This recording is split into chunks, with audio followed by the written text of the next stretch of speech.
Rich, you're going to be on the road next Friday, so yeah, you can just use my desk here. Just have them come in the office. is this your way of telling me, Rich, that you don't want to do the podcast anymore? Yeah, your silence says too much. I hate it. Nothing gets by you, man. Nothing gets by you. Dude, I'm picking up what you're putting down. Welcome to the show, where air takes the floor. Lee and Rich on the mic.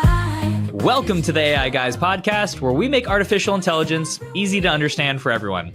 I'm your host, Lee Dixon, and as always, I'm joined by the Charles Darwin of AI evolution, Rich Swire. Cue that laugh track. Oh man, I didn't have it on camera. That's the whole point. You spent all that time dialing it in. I know. The introducing the laugh track was like a big thing for this episode. Yeah, and I failed it. Spent hours on that. It's okay. Yeah. Well, I can bring it back. It'll happen at some point. I know you're gonna have a good one-liner, and then we're gonna have the Friends style audience. I didn't want to waste the laugh track on you, but for part of me, thought you were going to say Charles Manson. By the way. That's another episode. See, yeah. And I go like this. I look at the camera. Oh, got me. No, dude. Mm-hmm. Yeah. All right, let's do it. We're not talking about live studio audiences today. We're gonna talk a little bit about model evolution. I know, there's been a lot of talk lately, and something that we wanted to dive into about how, as models have evolved to where they are today, how is this really going to impact building agentic workflows, building agentic workforces, and really, I think, mitigating these costs that some people are diving really headfirst into that maybe they don't really need to be going into these deep research models as often as they really think. Yeah, I mean, I think the thing that I think we're hearing more and more of, because people are starting to use AI at scale, is there's like three concerns, right, that are kind of like classic of any kind of new technology, new adoption of something inside of like a workflow or in your day-to-day work, right? One is cost, right? So there's a new cost that's kind of entering into the scheme because AI essentially charges for usage. And so these large language models are making money, basically charging you per token, which is essentially every word that it ingests and every word that it creates.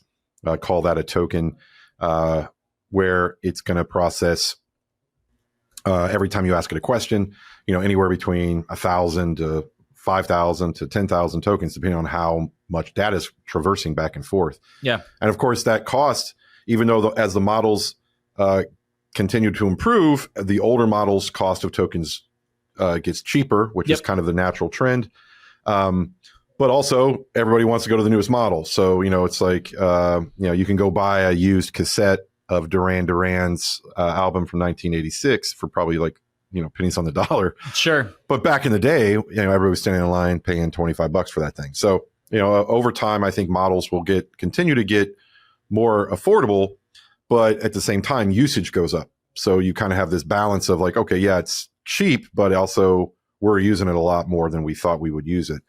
And that especially with reasoning models, because a lot of these reasoning models, especially like the latest models like GPT-5, are much more verbose, much more nuanced. And so they are really processing a lot more data, not only in the thinking process and kind of the internal prompting that it does, but it also does a ton of research, goes out to the web, does deep reasoning. And then, of course, it brings back a much more verbose answer than, for example, like a 4.0 model. So your cost per token is also pretty high because it's a newer model. So you're really kind of faced with this idea of like cost is kind of now a topic of conversation, especially when you're dealing with third-party vendors who aren't very clear on that, or maybe they've refactored that cost in some other terminology.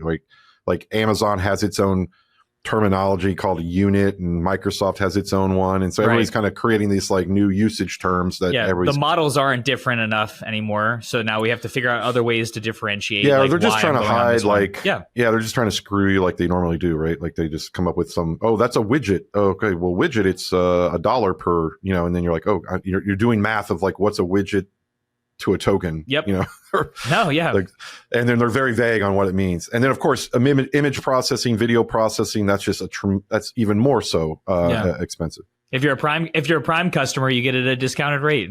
Right. Yeah. So the cost is one consideration, and it's a new factor. We didn't have to think about that before. It's mostly per seat licensing, et cetera. Now there's this usage cost.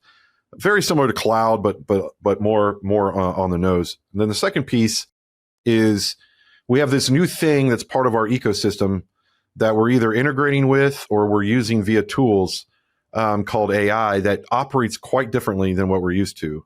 Meaning, and the best way to kind of explain or feel this difference is speed, right? So we're all sitting in front of ChatGPT 5, or if you're using other models or other tools like Manus or a variety of other ones, you prompt it, you give it what you need, and then it goes off and thinks, right? And it might think for a minute, 2 minutes, 5 minutes. It might tell you what it's doing, so you get a little bit of that behind the scenes look and that jolt of like, okay, it's not doing nothing, it's doing something. But you have this really interesting dynamic that's happening where, and we've heard this from a few clients. They're like, "Oh, it's slow," and you're like, "Well, first of all, it's not like it's thinking. Like it's not slow when you think about what it's doing. It's actually going out and reasoning." It's like intelligence in the sky, doing the work of maybe what it would take a human 7 days, and you're having to wait 30 seconds because it doesn't feel like a Google search. Yeah, you're starting to get like impatient. Sure. And so this is a big mental shift because this can create this like barrier to adoption that I think people are feeling, especially at the enterprise level, where people go, well, it's taking too long to come back with an answer, so I'm just going to go and do it the old way, or I'm going to, And I think one of the challenges that AI has is, okay, yeah, you can speed it up, but you can't speed it up that much, especially if you're, training these AI agents, for example, or uploading to these tools a lot of other information, where it has to consider that along with in its responses, the language model as well. Yeah. And you want the best answer. So, if the best answer takes a minute, but an okay answer takes 15 seconds, you have to kind of come to terms with that. So I think time is the other component of that's changing, because usually with software, if you click a button or hit save or hit search or something like that, if it doesn't come back within 5-10 seconds, you feel like it's crashed or something's wrong. Whereas AI feels like you're telling a human, hey, can you go work on this report? And they leave your office. Right. They go to their desk, they sit down. And they start doing the report, and they come back to you 3 days later, and you're like, wow, that was really fast. I didn't expect to get in 3 days. Yeah, I think that same kind of mental shift has to happen with AI. And I think that poses kind of an interesting problem for software vendors, because software in general isn't built that way. It's not built to like asynchronous is the best way to think about it. It's built to be synchronous. And so this was a big deal with ChatGPT 5 because, that model, as well as other reasoning models, as they come to market, they're moving away from that prompt response kind of instant gratification that we get. So what am I doing here, and how do I to this asynchronous, where you can almost like tell an agent to go do something. Yeah, like in the case of Manus, which is actually another tool very similar to ChatGPT. You're a big Manus fan. I love Manus, but like I don't know if ChatGPT has this yet, but you can basically schedule. Like you say, like, hey, go do this, but do it later today, and give it back to me by tomorrow at 9. And that optimizes your token usage, so that now you're starting to understand the levers. Yeah. Right. OpenAI has this via their API where you can say, I want to batch run a prompt at the middle of the night at like kind of like 3 a.m. when nobody's on ChatGPT, grinding away, and you'll actually get cheaper tokens. So you'll start to see cost and time has this kind of interesting connection now. And it, again, as I've said in many other podcasts before this, is that AI is very much more like humans than software. And for a developer and for people who are building agentic solutions, you have to embrace that as your core principle before you start building out your application, because that it's only getting more and more true, that statement. It's not something where you can go like, oh, let's just put AI in the middle of our software. When I click here, it just goes to AI and does it and comes back, and it continues on in this beautiful, like very quick. It just won't work that way anymore. Yeah. I think it's more of, hey, I have AI that's going to go do deep reasoning. Yep. It's going to be asynchronous, going to come back with an answer. Well, I think the big shift for most users is the fact that we've gone from this one big brain that just does it, right? Like I'm going to go and pick my model and just start doing things, to more of a portfolio of models. So these are specialized kind of small models, whether you're using something that's just coming from an API like different versions of ChatGPT, or you've gone in and now kind of built your own, not localized model, but very similar with what we do with a vector store for clients. Them feeling like, all right, well, I have this generalized model that's doing kind of this thing and acting as an operator, but the minute it needs to go run analysis specifically for this client in the M&A world, it's going to go to this model. It's very trained on their processes in, pre-proposal, like just when they're doing due diligence. So like having a vision of, like you said, someone leaving an office and going to their desk, well, now they're just walking into their department, which is around this work, and they're saying, hey, you three at these desks, I need you to go do this work for me. Like that's really the vision of what AI is doing now versus where I think a lot of people saw it even just 12 months ago. Yeah. And I think it's also, it leans toward the fact that everything is going to ultimately move to this agentic autonomous workflows that, obviously that's the world that we live in for the most part when we're using Rhea as a platform, is moving away from this. I have to have a human in front of a screen prompting multiple times in order to get an output that has value. That'll always exist because as humans, we want to be able to have tools. We're very much wired that way. Yeah. And we also want the control. Coding. Yeah. Yeah. Whether we're coding, and it's very personal. So and you don't want to take that away from your workforce by any stretch of imagination. But what you want to think about is, what are those processes, workflows, prompts that everybody's doing, slightly different manner, but can be all consolidated and commoditized and then agentified and done autonomously. So, and then partially because a lot of those workflows take time. They take a lot of energy and time. So do you want to have 100 employees prompting AI for 30 minutes to get the same output? Or can you kind of consolidate all that and give it to an agent and have it running in the background? So the time part of this kind of delay that we're experiencing with a lot of these reasoning models kind of goes away because it's out of sight, out of mind, right? It's like that, leave my office, go do the work and come back and surprise me. And I think if you kind of extrapolate from that, you can make the argument that software, we have always talked about the how AI is going to impact the software world, specifically SaaS, and from a business model perspective, kind of torpedo this idea of seat licensing. We also talked about how the weakness of embedding AI into existing software stacks is like buying a Lamborghini when you had a horse and carriage before, and then just pulling the Lamborghini with a horse. Yeah. And so moving away from that argument, and now more of a existential argument to be had is, if that's going to be the future of work, where I say I need these things and I give it to one or more agents, it's not going to be in a traditional like form fill software using manner. The UX of that is going to be basically go do these things, and then when you're done, bring it back to me. Yeah. And it's very asynchronous. It's very much directive. There's no real complexity to that user interface. The complexity is now baked into the AI, right?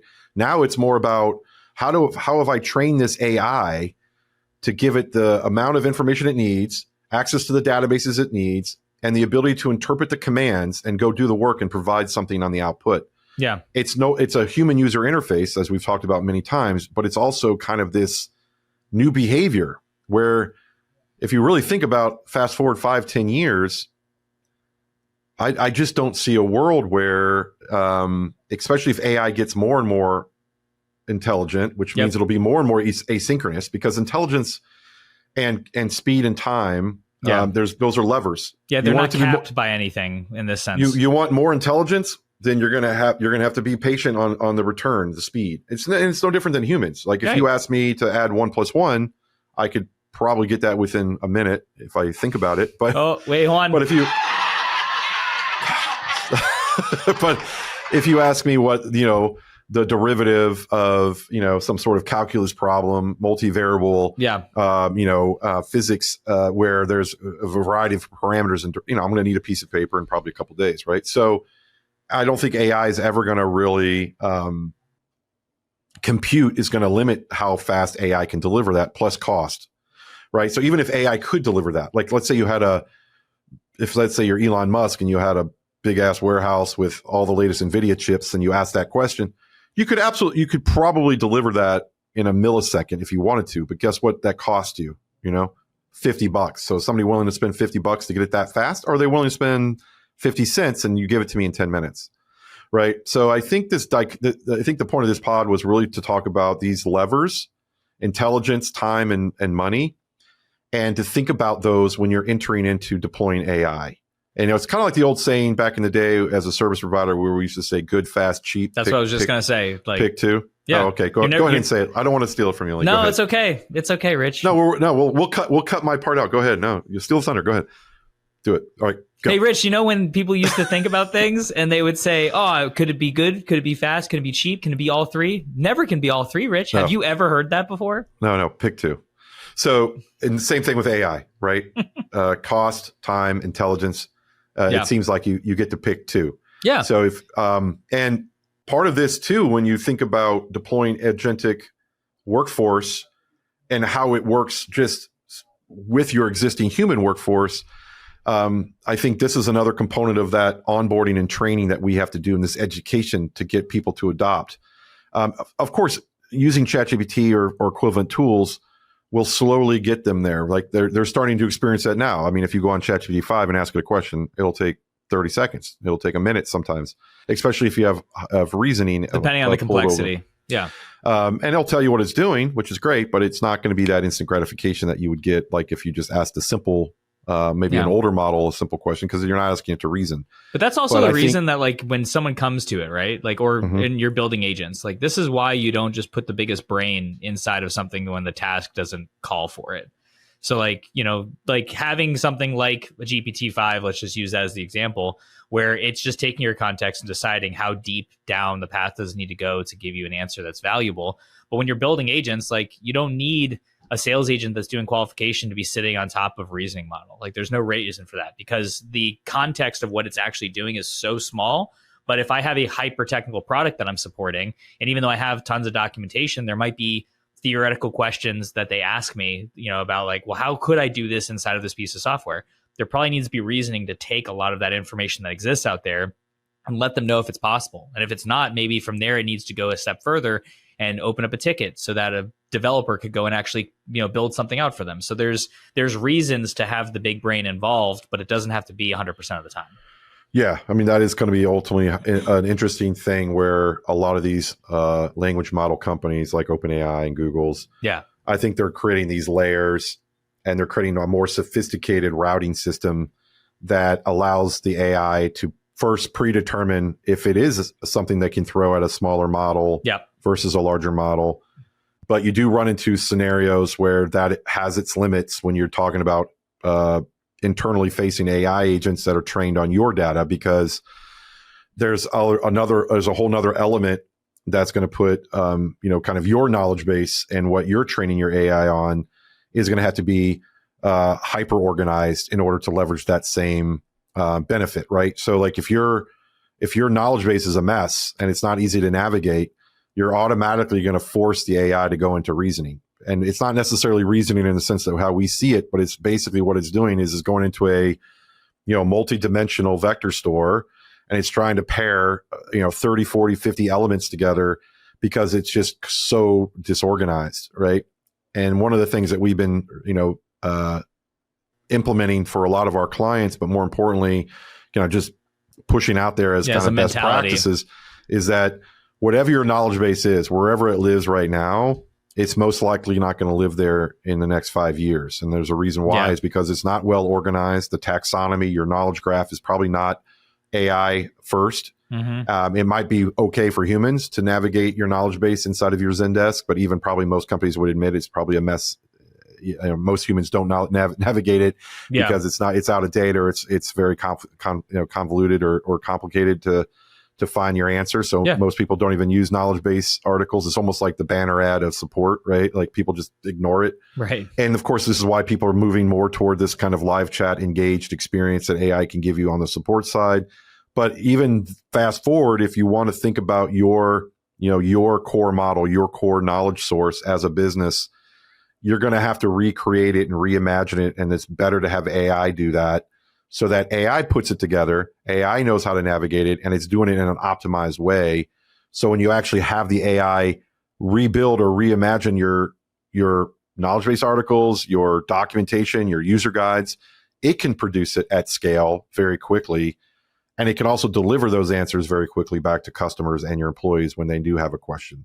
Right. So I think everybody's going to go through this kind of upgrade, if you will, whether they like it or not, just because that's where the general architecture of AI is going. And it'll be very clear and obvious for most companies that they're going to be way behind if they don't start AI-ifying their core knowledge bases to take advantage of this. It also will help from a cost, time, and intelligence perspective, which is kind of the goal of AI, right? You want to maximize all three as well as you can, but it does kind of start at your knowledge base. It has to kind of fall in suit, even though the language models are being organized and better and improved from version to version. Yeah, if what they're learning off of is not, then your vector store still needs to be organized and well done as well. And this is where it gets complicated, and that's why people like us exist. There we go. What a way to wrap it up. I wish I had another use for the laugh track, but we're going to call it there. So for everyone listening, thanks again for joining us on this episode. If you haven't already, hit that subscribe button to stay in touch. Also, check out our Substack for more content, which will be linked to this episode to continue this discussion. Until next time, stay curious, stay informed, and we'll see you on the next episode. Take care, everyone. Welcome to the show.